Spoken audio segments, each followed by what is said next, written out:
Good day, madam. I'm Eng Zichi, MC230923665. Let's dive into the breakdowns of the color used on the poster and their specific roles. The primary color used in our design is red.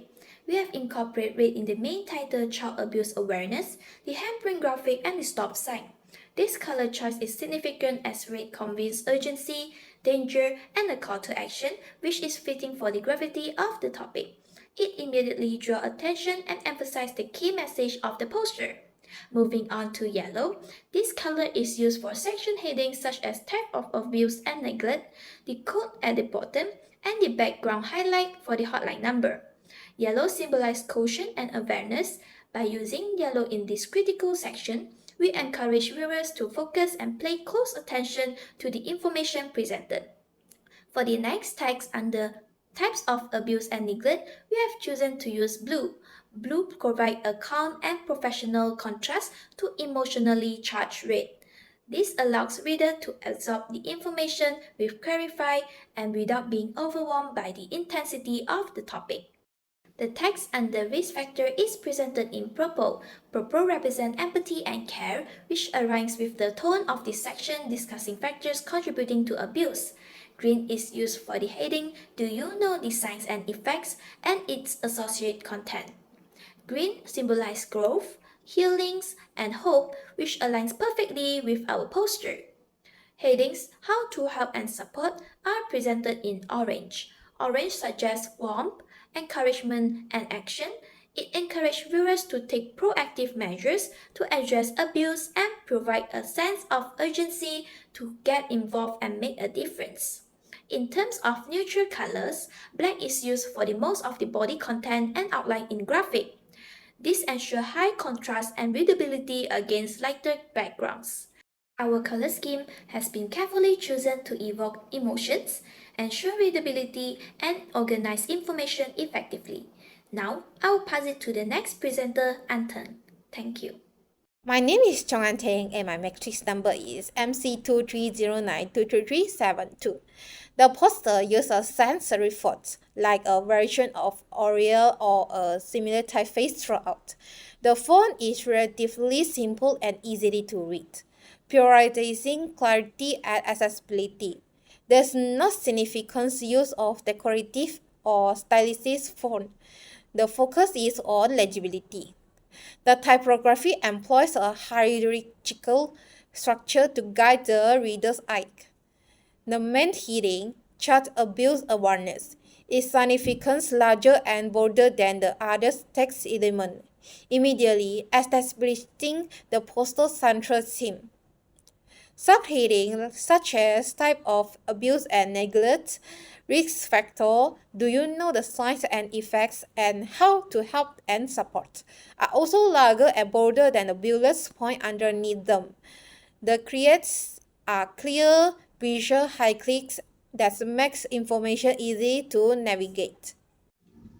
Hi, my name is Mespa, and I'm going to be furthermore elaborating about the graphics and visuals that we have used in our child abuse awareness poster.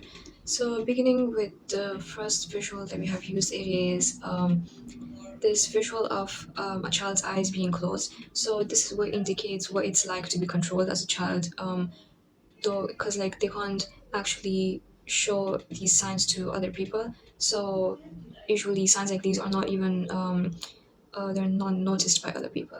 So the background picture of this poster is a child crying, um, which can indicate how what it's like when they feel abuse, when they feel physical or emotional abuse, and obviously as a child they're going to cry. Um, this stop child abuse and neglect visual is to raise awareness regarding child abuse, something that is quite common, but a lot of people don't know about it, and a lot of children are abused and neglected. So it is a good thing to use signs and visuals that attract people's attentions quickly. And for the visuals, like the handprints with blood behind it, this can mean that children children can't really tell or show that they're going through abuse, emotional, physical abuse, whatever it is. So this is like their story is being hidden. So this is all regarding the elaboration on the visuals and graphics. Thank you. Hello, good day everyone. My name is Nurida Yasha. Okay, thank you so much, Ms. Ba, for the great explanation on the visuals and graphics. So now I'm going to continue on the layout and the structure. So the layout and the structure of the posters were carefully designed to ensure the clarity, accessibility, and also the visual appeal. It is making it easier for the viewers to grasp the important message about child abuse awareness. Let me go through the process behind the design. As for the headline and the main message placement, the headline of child abuse awareness is prominently placed at the top of the poster. And we put it center and make it bold using the red typography so it will immediately grab the attention. This is ensure that the audience knows the topic of the poster at the first place. And the next one, the use of the handprint, it is the icon alongside the headline. Further to reinforces the seriousness and the urgency of the topic. The next one, as for the content segmentations, the poster is divided into 5 clear sections. It is to organize the information effectively. We create at the left side the types of abuse and neglect. The right side of the poster is the risk factors, and bottom left signs and effects, and bottom right is the how to help and support. As for the hotline information at the footer of the poster. So each section has its own heading and also the background shading to visualize separate content, and it will ensure it is easy to navigate for the reader. As for the color coding for visual clarity, we use yellow headings to types of abuse and neglect, and also signs and effects. We use blue heading. This is to highlight the risk factor. The color coding helps to differentiate sections while maintaining the cohesive work. The contrasting color draw attention to each section. This is to ensure that the information is doesn't overlook. As for the fourth point, it is the balanced use of the text and graphics. The poster combines text-based information with relevant graphics, and which we use the icons to make it engaging and visualize the appealing. The Stop Child Abuse and Neglect is designed in the center X as the visual and the anchor for the poster. It is emphasizing the messages and adding emotional weight.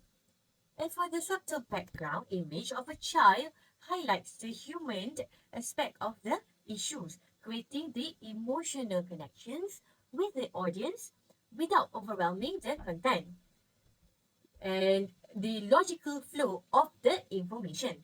The structure is designed to guide the viewer through the topic. The step by step is, as the top one is to create the awareness. It is to introduce the issue with the headline and supporting visuals.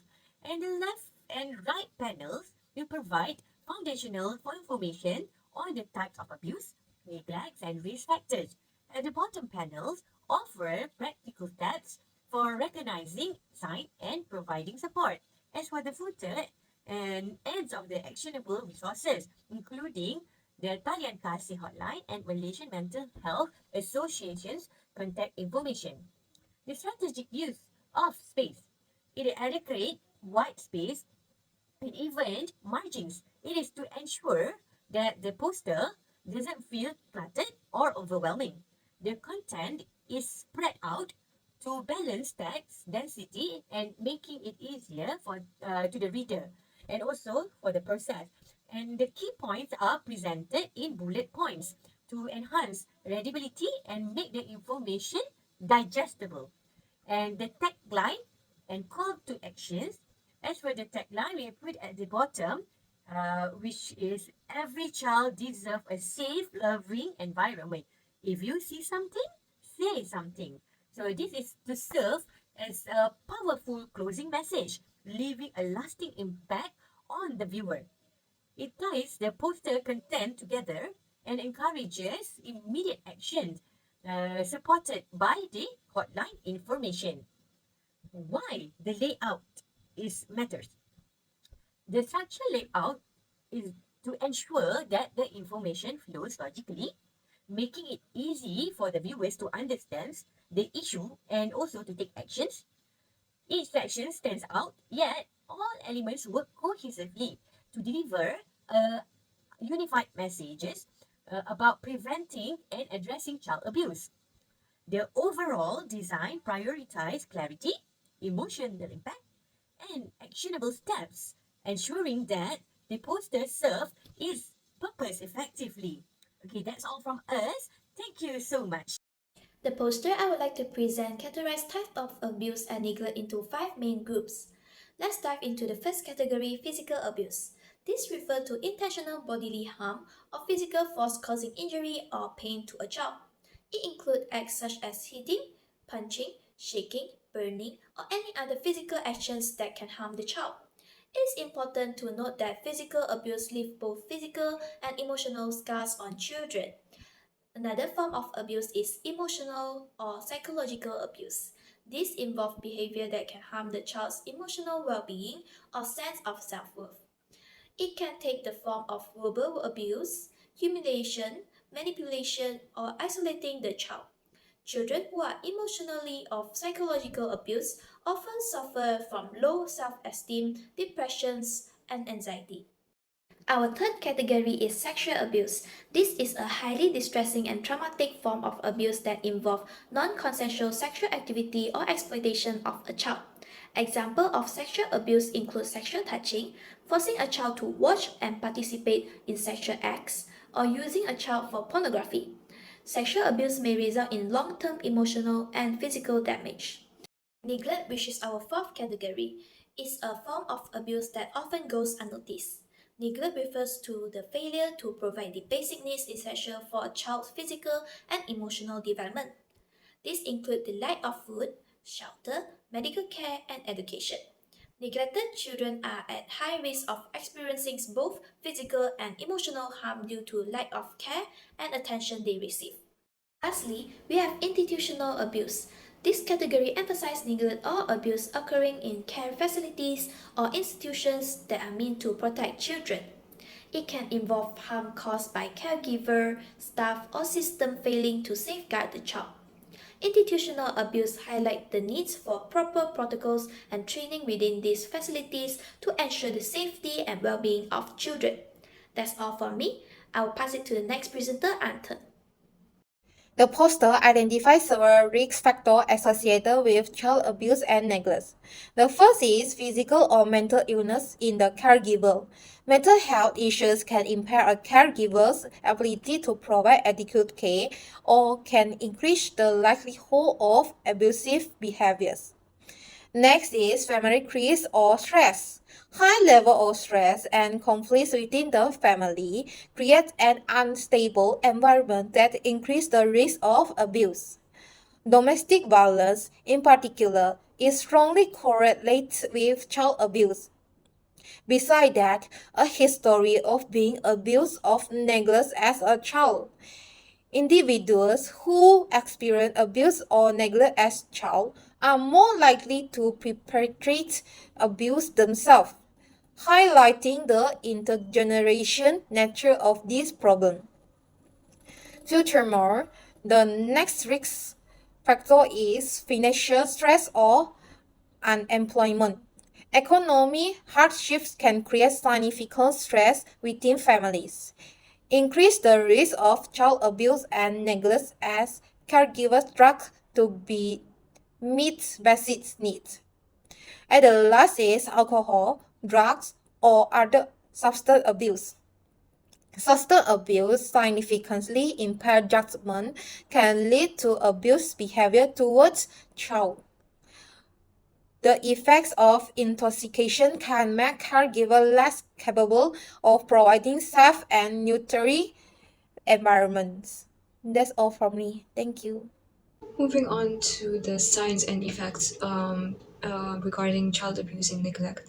So, starting with the signs and effects, the signs that we may notice when a child is being abused or neglected is low self confidence or self esteem. So, if they are going through emotional or physical abuse, they're going to show a lot of low self esteem. Second would be lacking of social skills. When a child is being emotionally controlled or abused, they're going to lack a lot of emotional skills. Third sign would be struggling to control their emotions. When a child is not raised with a lot of love and care, they struggle to control their emotions. Fourth one would be a decrease in school performance, maybe due to the emotional damage or emotional abuse that they have been through. The fifth one would be difficulty in making relationships, and the last one would be difficulties with sleep, having nightmares, or fear of sleeping on their own. So these are the signs and effects of child abuse and neglect that everyone should keep an eye out for, so that we can quickly notice these signs in children and somehow help them. Thank you so much, Ms. Ba, for the great explanations. My name is Nurida Yasha. Now I'm going to explain on the support given to address child abuse. So the poster emphasizes various ways to provide supports and assistance to children who may be experiencing in the abuse. My sections focuses on how to help and support, which highlights practical steps and resources available to protect and care for the children at risk. Here are the key points. So the first one is to reassure the child. One of the first steps in supporting an abuse is to remind them that they are not responsible for the abuse. This is critical in helping the child rebuild their confidence and trust the adults. Emotional reassurance can help feelings ease easily and to guilt or shame, allowing them to open up about their experiences. The second one is to encourage open communications. The poster encourages adults to create a safe environment where the child feels comfortable sharing what happened. Listening without judgmental is the key to gain the children's trust and to understand their situations fully. This step empowers the child to voice out their experiences, which is a crucial part of the healing process. The third one is seek professional help. The importance of seeking professional therapy or counseling is highlighted to address the emotional and psychological trauma caused by the abuse. Therapists and trained professionals use specialized techniques to help the children to cope and recover in a supportive settings. Connecting with experts ensures that the children receive tailored care to overcome their unique challenges. The fourth point is take action and report the abuse. Reporting the abuse to the appropriate authorities is an essential step in stopping the harm and protecting the child. The poster includes a hotline number, Talian Kasih, and also the Mental Health Association contact for immediate assistance. Reporting not only safeguard to the child but also ensure that perpetrators are held accountable, preventing further harm. Last but not least, provide comfort and safety. Offering emotional and physical comfort is necessary to help the children feel secure. This could include providing a safe space, a consistent care, and also affirmation supports. Why these steps matters? The approaches highlighted in the poster are designed to ensure that the child feels supported, safe, and careful. By offering resources like hotlines and professional assistance, the poster empowers the community to take actionable steps against child abuse. It reinforces the messages that every child deserves a safe and loving environment, emphasizing the tagline, if you see something, say something. So this all from us. Thank you so much. Thanks for your attention.